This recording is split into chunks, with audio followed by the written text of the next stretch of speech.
Et si on se disait que la quasi-totalité de nos décisions d'achat est en fait prise par une partie de notre cerveau qu'on ne contrôle presque pas? Aujourd'hui, on plonge dans le monde fascinant du neuromarketing pour découvrir ensemble ces fameux déclencheurs émotionnels qui nous poussent à acheter. On commence très fort avec un chiffre qui franchement donne le vertige.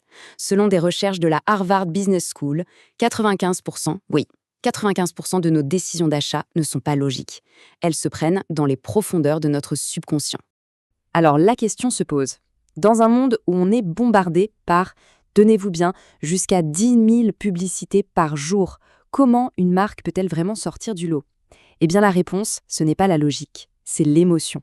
Le vrai combat pour gagner le cœur et surtout le portefeuille d'un consommateur, il ne se joue pas dans l'esprit rationnel, non, non. Il se joue dans le subconscient, un territoire gouverné par les émotions, les sentiments, les instincts primaires. Et ce n'est pas juste une impression. Une étude très sérieuse de Nielsen le confirme, les pubs qui nous touchent, qui créent une connexion émotionnelle, sont beaucoup plus efficaces. Alors, c'est quoi le secret? Comment les marques font-elles pour s'introduire dans cette forteresse qu'est notre subconscient? La clé, c'est une discipline vraiment puissante, la psychologie du marketing. Et attention, on ne parle pas de marketing au pif ou basé sur des intuitions. C'est une vraie science. On mélange la psychologie, les neurosciences, l'économie comportementale, tout ça pour vraiment décoder le pourquoi qui se cache derrière chaque achat. Du coup, ce n'est pas du tout une surprise de voir que les plus grands noms comme Apple ou Coca-Cola sont des maîtres en la matière. Ils ne vendent pas juste des produits. Ils ont utilisé la psychologie pour tisser des liens émotionnels hyper forts et ça crée une fidélité client absolument massive. Bon, mais concrètement, il y a quoi dans cette boîte à outils psychologique? On va regarder de plus près 3 des déclencheurs émotionnels les plus puissants que les pros du marketing utilisent pour influencer nos choix. Le premier, c'est la preuve sociale. L'idée est toute simple. On est des créatures sociales. On a tendance à regarder ce que font les autres pour savoir comment agir, surtout quand on hésite. Et pour voir à quel point c'est puissant, il suffit de regarder les avis en ligne. Une étude a révélé un chiffre ahurissant.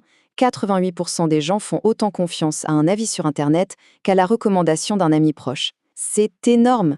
Et c'est exactement pour ça qu'on voit partout des avis clients, des notes avec des étoiles, des témoignages, les petites phrases du style plus de 100 000 clients satisfaits.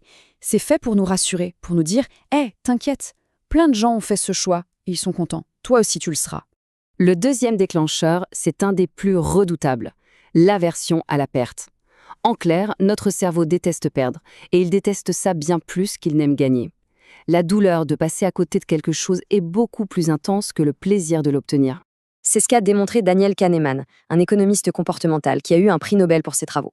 Il a montré que la douleur de perdre est psychologiquement environ 2 fois plus forte que le plaisir de gagner une somme équivalente. Et les marketeurs, ça, ils l'ont très bien compris. Les messages comme « Ne manquez pas votre chance » ou « Plus que 2 articles dans détail », ça vous dit quelque chose? En fait, ils ne vendent pas un produit. Ils vendent une façon d'éviter la douleur de rater une bonne affaire. Et ça nous amène tout droit au troisième déclencheur, l'urgence, ou comme on l'appelle souvent aujourd'hui, le FOMO, la fameuse Fear of Missing Out, la peur de rater quelque chose.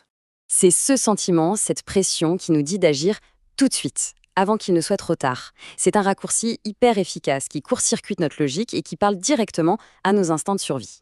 Les géants du e-commerce comme Amazon sont passés maîtres dans cet art. Pensez aux ventes flash avec le compte à rebours qui défile ou aux alertes stock faibles qui nous mettent un petit coup de pression. Tout ça crée un sentiment d'urgence qui nous pousse à cliquer sur « Ajouter au panier » sans trop réfléchir. Bien sûr, utiliser des outils psychologiques aussi puissants, ça vient avec une énorme responsabilité éthique. La frontière entre la persuasion et la manipulation est parfois très fine.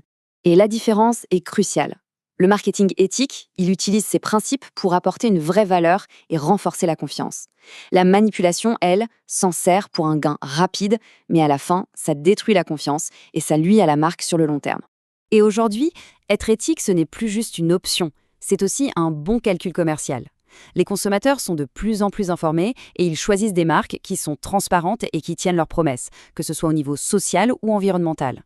Finalement, qu'on parle de preuve sociale, d'aversion à l'appart ou d'urgence, il y a une vérité qui reste. On n'achète pas des produits, on achète des émotions. Et ça laisse chaque marque avec une question fondamentale à se poser. Au-delà des fonctionnalités, quelle est la toute première émotion que l'on veut que nos clients ressentent? La réponse à cette question, c'est peut-être ça, la vraie clé d'une vente.